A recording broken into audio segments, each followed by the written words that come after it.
নমস্কার, সবাইকে অনেক স্বাগত জানাচ্ছি আজকের দিনের অনুষ্ঠানে। আজকে যে বিষয়টা নিয়ে কথা বলবো সেটি হলো আগামী সেপ্টেম্বর মাসের রাশিফল এবং আজকের রাশি হলো মিথুন। অনুষ্ঠানটি শুরু করার আগে দুটো ছোট্ট বিষয় বলতে চাই যে আপনারা দেখছেন রাশিচক্র জ্যোতিষালয় এবং আজকে আপনাদের দিনের হোস্ট আমি জ্যোতিষী আর.এস. শিকারী। আর এই চ্যানেলে আপনারা অনেকেই দেখছেন কিন্তু এখনও পর্যন্ত ফলো করেননি, লাইক শেয়ার করেননি। যদি প্রোগ্রামগুলো ভালো লাগে অবশ্যই লাইক শেয়ার করবেন, সেই সঙ্গে সাবস্ক্রাইবও করবেন আর সঙ্গে সঙ্গে বেল বাটনটি অন করে রাখবেন। কারণ আমি যখনই কোনো জ্যোতিষ বা জ্যোতিষ সম্পর্কিত ভিডিও আপলোড করব তার নোটিফিকেশন সবার আগে আপনার কাছে পৌঁছে যাবে। আর এর মাধ্যমে আপনার সঙ্গে আমার সম্পর্ক চিরস্থায়ী হবে। আর শেয়ারিং করলে কী হবে যে আপনার কাছের মানুষজন জানতে পারবে এবং তারা তাদের মতন সেই অনুসারে প্ল্যানিংগুলো সাজাতে পারবে। তাহলে চলুন কথা না বাড়িয়ে মূল অনুষ্ঠানে প্রবেশ করা যাক।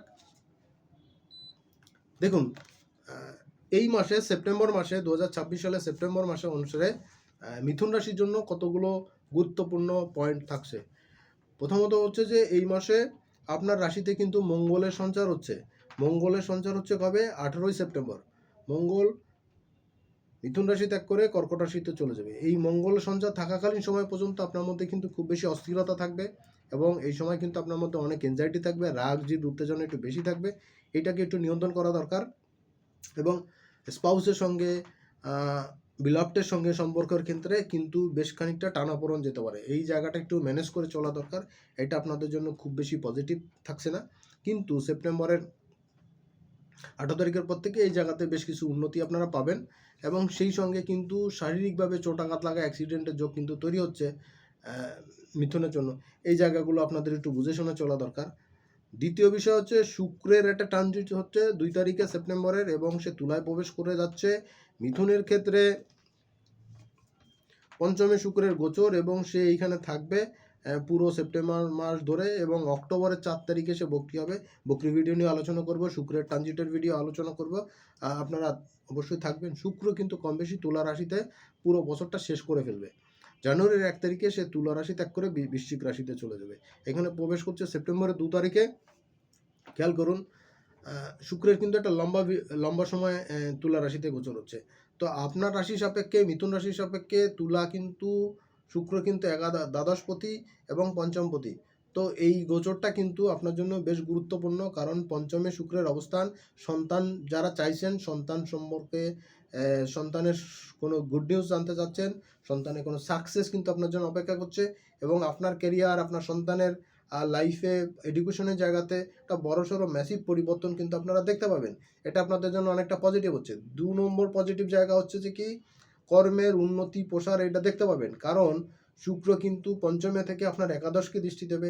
সো আয় ইনকাম কিন্তু হিউজ পরিমাণ বৃদ্ধি করবে মিথুনের জন্য। তবে তার আগে প্রথম কন্ডিশন হলো মঙ্গলকে আপনার রাশি থেকে, লগ্ন থেকে সরতে হবে। হচ্ছে কবে? সেপ্টেম্বর মাসের 18 তারিখে। এরপর থেকে কিন্তু আয় ইনকামের ক্ষেত্রে বড়সড় একটা ম্যাসিভ চেঞ্জ আপনারা পাবেন এবং প্রেম, ভালোবাসা, দাম্পত্য জীবন কিন্তু মিষ্টিমধুর হওয়া শুরু করবে শুক্রের ট্রানজিটের পর থেকে, অর্থাৎ সেপ্টেম্বরের 2 তারিখ থেকে। এবং পুরো সময় 4 মাস কিন্তু পুরো সময়, মাঝখানে 16 দিন সে আবার কন্যাতে মার্গী গতি, বক্রগতিতে এবং মার্গী গতি মিলে থাকবে। এই বাদে পুরো 4 মাস কিন্তু আপনার জন্য কিন্তু খুব মার্ভেলাস টাইম যাবে।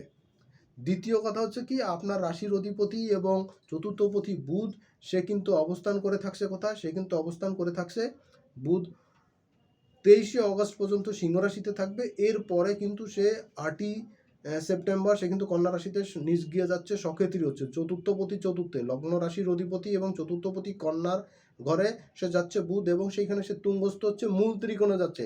খেয়াল রাখবেন, মিথুন এবং কন্যার জন্য বুধ কিন্তু একটা লাকি প্ল্যানেট, যে কিনা নিজের ঘরেই সক্ষেত্রী, নিজের ঘরে মূল ত্রিকোণ এবং নিজের ঘরেই কিন্তু সে তুঙ্গস্থ হয়। এটা কিন্তু একটা মার্ভেলাস জায়গা কন্যার জন্য এবং মিথুনের জন্য। মিথুন রাশির চতুর্থপতি চতুর্থে গোচর করছে, মারাত্মক শুভ ফল। লগ্নপতিও গৃহবাড়ি সংক্রান্ত জায়গাতে, কর্মের ক্ষেত্রে, চাকরির ক্ষেত্রে, বিজনেসের ক্ষেত্রে কিন্তু মারদাঙ্গা সাকসেস কিন্তু মিথুনের জন্য প্রদান করবে এই কন্যার বুধ। তবে আপনার শনি ঢাইয়া চলছে, এটা একটা নেগেটিভ জায়গা থাকছে, বাট তারপরে কিন্তু মারাত্মক সাকসেসফুল একটা জায়গা আপনারা পাবেন, বিশেষ করে কর্ম রিলেটেড জায়গাতে, বিজনেস রিলেটেড জায়গাতে। যারা বিদেশে যেতে চাচ্ছেন কর্মের জন্য, চাকরির জন্য, বিজনেসের জন্য বা পড়াশোনা করার জন্য যেতে চাচ্ছেন, বিশেষ করে এইচএসসি লেভেলের জন্য, তাদের জন্য কিন্তু এই সময়টা খুব ভালো সময় থাকবে। এই সময় কিন্তু সাকসেস কিন্তু অনবরত আসবে এবং বুধ কিন্তু এখানে 27 তারিখ পর্যন্ত থাকবে, সেপ্টেম্বরের 27 তারিখ পর্যন্ত কন্যাতে মূল ত্রিকোণে থাকবে। এই সময়টা কিন্তু মার্ভেলাস। এরপরে বুধ তুলা যাবে, এখানে বক্রিয় ডিটেলসে আলোচনা করব, বুধের ভিডিওগুলো পাবেন। কেতু আপনার তৃতীয় অবস্থান করে থাকবে। কমিউনিকেশন, ভাই বোনের সঙ্গে রিলেশন, পার্টনারদের সঙ্গে রিলেশনের ক্ষেত্রে কিন্তু আপ ডাউন যাবে এবং এটা মোটা দাগে ভালো যাবে না ডিসেম্বর পর্যন্ত। একদম নভেম্বরের শেষ পর্যন্ত কেতু এখানে থাকবে। ডিসেম্বরের 9 তারিখে সে ট্রানজিট করবে। তার আগ পর্যন্ত কিন্তু আপনাকে একটু বুঝে শুনে চলতে হবে, আদারওয়াইজ কিন্তু সময়টা আপনাদের জন্য খুব বেশি ভালো যাবে না। 9 হাউসে কিন্তু রাহু অবস্থান করে থাকছে, এটা কিন্তু আপনার জন্য একটু টাফ জায়গা থাকছে। তো মনে রাখবেন 9 হাউসে রাহু কিন্তু ভাগ্যের উন্নতি প্রসারের ক্ষেত্রে বড়সড় কিন্তু কিছু সাকসেস প্রদান করবে। এই জায়গাতে আপনাদের একটু খেয়াল রাখা দরকার। 2 নম্বর জায়গা হলো শনি আপনার দশম ঘরে বক্রি অবস্থায় থাকবে। বক্রি শনি কিন্তু বড়সড় কিন্তু কিছু অ্যাচিভ করাবে, কিন্তু এইখানে একটা ব্যাপার হচ্ছে শনি কিন্তু বক্রি থাকছে কর্মস্থানে, সুতরাং কাজকর্মের ক্ষেত্রে একটু লেজিনেস কিন্তু কাজ করবে। লেজিনেসটা কিন্তু একটু অ্যাভয়েড করে চলা দরকার আপনার। এই ক্ষেত্রটা একটু বুঝে শুনে চলতে পারলে আপনি ভালো ফল পাবেন। এবং শনি কিন্তু আপনার দ্বাদশে দৃষ্টি দিচ্ছে, হিসাব বিকাশের ক্ষেত্রে, খরচার ক্ষেত্রে কিন্তু একটু ক্যালকুলেশন করবে, খরচাটা কাটিং করাবে। এটা আপনার জন্য বেটার হচ্ছে। আর যেটা হচ্ছে যে আপনার পঞ্চম ঘরে শনির দৃষ্টি থাকবে, চতুর্থে শনির দৃষ্টি থাকবে। চতুর্থে শনির দৃষ্টি থাকাতে কিন্তু গৃহবাড়িতে সুখ শান্তির ক্ষেত্রে কিছুটা ব্যাহত হবে। মায়ের শরীর স্বাস্থ্য নিয়ে একটু টেনশন থাকবে একদম ডিসেম্বর পর্যন্ত। এই জায়গাগুলো একটু বুঝে শুনে চলা দরকার। আদারওয়াইজ কন্যার জন্য, এই মিথুনের জন্য এই সেপ্টেম্বর মাসটা কিন্তু যথেষ্ট ভালো হতে যাচ্ছে। আরেকটা ব্যাপার হচ্ছে এখানে সূর্যদেব কিন্তু আপনার রাশিতে প্রবেশ করে থাকছে। সূর্যদেব থাকছে কয় তারিখ পর্যন্ত? সূর্যদেব থাকছে কিন্তু আপনার রাশি লগ্নের ক্ষেত্রে খুব পজিটিভভাবে সূর্যদেবের এই অবস্থান হচ্ছে। সূর্যদেব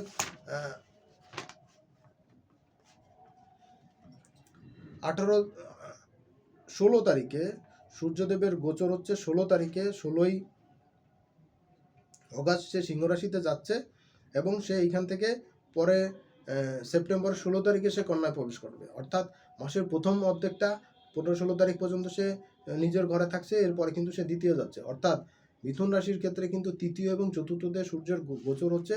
তো প্রথম 15 দিন বাদ দিয়ে পরের সেকেন্ড হাফ কিন্তু আপনার জন্য যথেষ্ট স্ট্রং থাকছে। এই সময় কিন্তু আপনার পিতামহের বা পূর্বপুরুষদের কোনো সহযোগিতা কিন্তু আপনি পাবেন, তাদের আশীর্বাদ, তাদের কৃতকর্মের পজিটিভ ফলগুলো কিন্তু এই সময় আপনি পেতে পারেন। এই জায়গাগুলো মোটামুটি ভালো থাকছে। চলে যাব বৃহস্পতির আলোচনাটা শেষ করে প্রতিদিনের রাশিফলে। দেখুন, বৃহস্পতি আপনার দ্বিতীয় থাকছে, দ্বিতীয় থেকে আপনার অষ্টমকে দৃষ্টি দিচ্ছে। ঋণ কিন্তু বৃদ্ধি পেতে পারে, সুতরাং ঋণ না করাটা আপনার জন্য ভালো হবে, বিশেষত বৃহস্পতি বক্রি হওয়ার আগ পর্যন্ত। দ্বিতীয় জায়গা হচ্ছে শত্রুতা কিন্তু বৃদ্ধি পেতে পারে। কথাবার্তা একটু বুঝে শুনে বলবেন, বড় বড় কথা বলে কিন্তু ঝামেলা পাকাতে পারেন। এই জিনিসটি একটু ম্যানেজ করে চলা দরকার। আর বৃহস্পতি যে কাজটা করছে আপনার দশমে দৃষ্টি দেবে, এটা কিন্তু আপনাকে কাজের ব্যস্ততা এনহ্যান্সমেন্ট কিন্তু বৃদ্ধি করবে। এই জায়গাতে আপনার ফোকাস করা উচিত, তাহলে কিন্তু লাইফে ক্যারিয়ার এবং অর্থের জায়গাটা কিন্তু বৃদ্ধি পাবে। চলে যাব প্রতিদিনের রাশিফলের অনুষ্ঠানে। আরও একবার স্বাগত জানাচ্ছি। 1 তারিখ এবং 2 তারিখ সেপ্টেম্বর মাস মিথুন রাশির জন্য কিন্তু বেশ ভালো জায়গা। এই সময় 1 তারিখ 2 তারিখে ফরেন কারেন্সি যার মাধ্যমে যারা ইনকাম করেন, বিদেশ থেকে যাদের টাকা পয়সা আসে, এক্সপোর্ট ইম্পোর্টের বিজনেসের সঙ্গে যারা যুক্ত, কাজের সঙ্গে যুক্ত, ট্যুর ট্রাভেলের বিজনেসের সঙ্গে যুক্ত, তাদের জন্য কিন্তু মার্ভেলাস শুভ সময়। এই সময় কিন্তু ফাইন্যান্সের ক্ষেত্রে বড়সড় সাকসেস আপনারা পেয়ে যাবেন। 3 তারিখ এবং 4 তারিখ, 3 এবং 4 এই সময় কর্মের উন্নতি প্রসার পাবেন।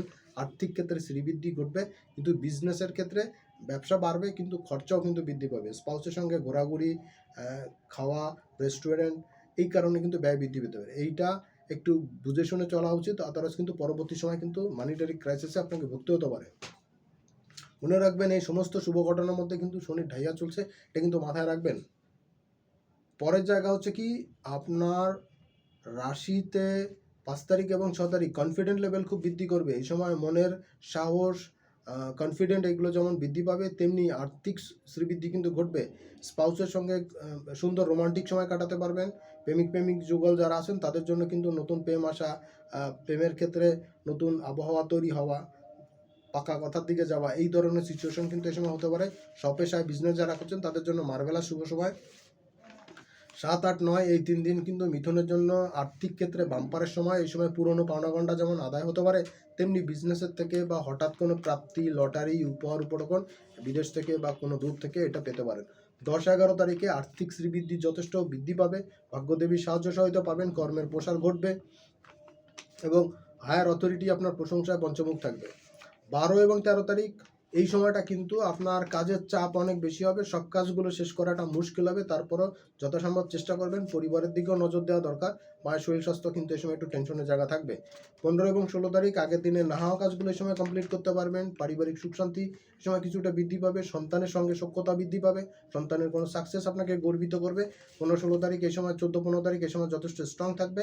মানি ফ্লো কিন্তু হওয়ার জন্য, বিজনেসের জন্য কিন্তু মানি ফ্লো হওয়াটা এই সময় পজিটিভ থাকবে।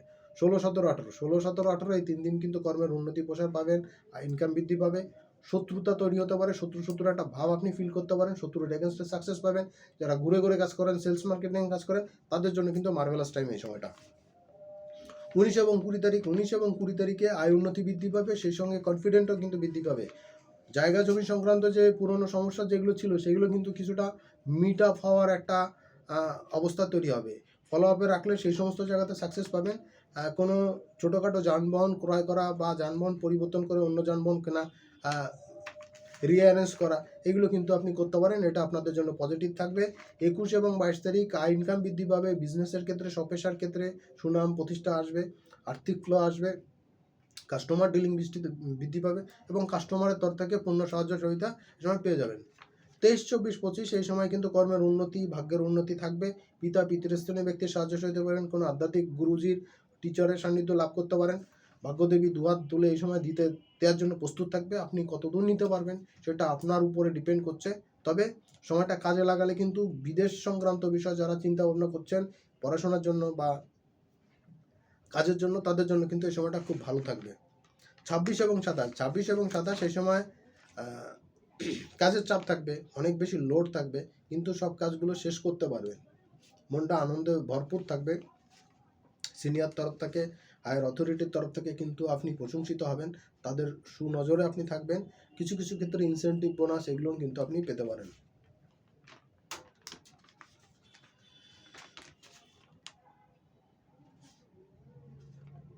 26-27 তারিখের দিকে আয় ইনকামের জায়গা যথেষ্ট ভালো থাকবে, উন্নতিও থাকবে আর মানি ফ্লো থাকবে। 28 এবং 29 তারিখ এই সময় কিন্তু মাসের শেষ দিক হওয়া সত্ত্বেও মানি ফ্লো ভালো থাকবে। বিশেষ করে ফরেন কারেন্সি যারা ইনকাম করেন, ফরেন কারেন্সির মাধ্যমে যাদের ইনকাম হয়, বিদেশ থেকে যাদের টাকা আসে, বা যারা বিভিন্ন ইন্টারনেট বা সোশ্যাল প্ল্যাটফর্মে কাজ করেন, তাদের জন্য এই সময় খুব ভালো থাকবে। আয় ইনকামের ফ্লো এই সময় খুব ভালো থাকবে। মোটামুটিভাবে 28-29 তারিখ কর্মের প্রচার প্রসারণা থাকবে, মন মেজাজ খুব স্ট্রং থাকবে, উৎফুল্ল থাকবে, সব কাজ ঠিকঠাক মতন হতে দেখে। আর নতুন নতুন কাজের অর্ডার আসা, ফরমায়েশ আসা, চুক্তিপত্র হওয়া, এগুলো আপনার জন্য খুব ভালো থাকবে। আর মাসের শেষ দিন 30 তারিখ এবং অক্টোবরের প্রথম দিন, সেপ্টেম্বরের 30 তারিখ, অক্টোবরের 1 তারিখ, এই সময়টা কিন্তু আপনার মধ্যে ঘুরতে যাওয়া, বেড়াতে যাওয়ার জন্য প্রবণতা থাকবে, মনের মধ্যে উৎসাহ আনন্দ থাকবে, খরচা করার প্রবণতা থাকবে। একটু লিমিটেশনের মধ্যে খরচা করলে, পরিবারকে সময় দিলে কিন্তু খুব ভালো সময় আপনারা কাটাতে পারবেন। পরবর্তী সময়গুলো যথেষ্ট এনজয়েবল হতে পারে। সবাইকে অনেক ধন্যবাদ অনুষ্ঠানটি শেষ পর্যন্ত দেখার জন্য। সামনের দিন আবার দেখা হবে সেই প্রত্যাশা। আজকের মতন এখানেই বিদায় নিচ্ছি। নমস্কার।